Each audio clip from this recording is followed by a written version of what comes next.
is the best fishing rod, like the best possible fishing rod setup that I can use for literally every kind of fishing. When I was working at these stores, the people that were coming in looking to buy something, they weren't diehard fishermen. They weren't guys looking for a million different setups. They weren't looking for reasons why they should buy an expensive setup. They just wanted a rod to get out there and fish from time to time, and they wanted it to be logical and be decent quality for the most part. So today I want to talk to you guys about one specific rod setup.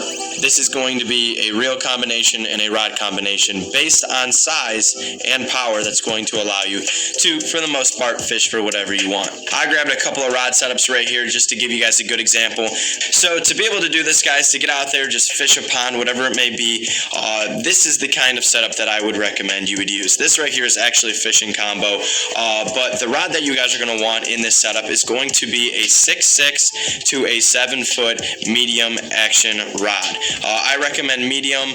You can even go medium heavy if you want, but medium is usually a good all-around size rod to be able to handle, the majority of fish. Along with a rod of this size, I would recommend a 2500 to a 3000 series reel. This guy right here is a 3000. If you guys don't know what that is, a lot of times if you just look on the reel, it's going to say 2500, it's going to say 3000, or it may just have like a code name with like some letters, and then after it, it's going to say 30 or 25, so that way you guys will know what size that is. These reels are going to be the right size reel to allow you to hold, a 8 to 10 pound line, or even 15, and if you guys go into braid, anywhere up to 25 pound, 30 pound braid. So it's going to be a good size spool to get enough line to fish for the fish and the lures that you guys are going to need.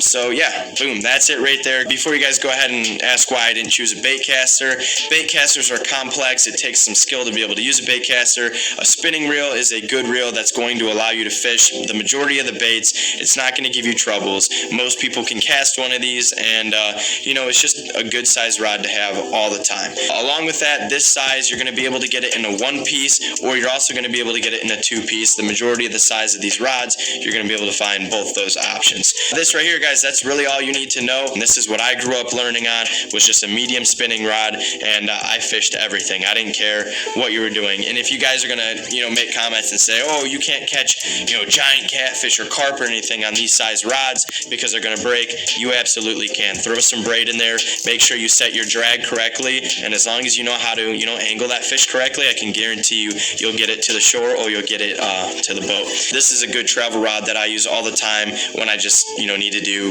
all-purpose types of fishing.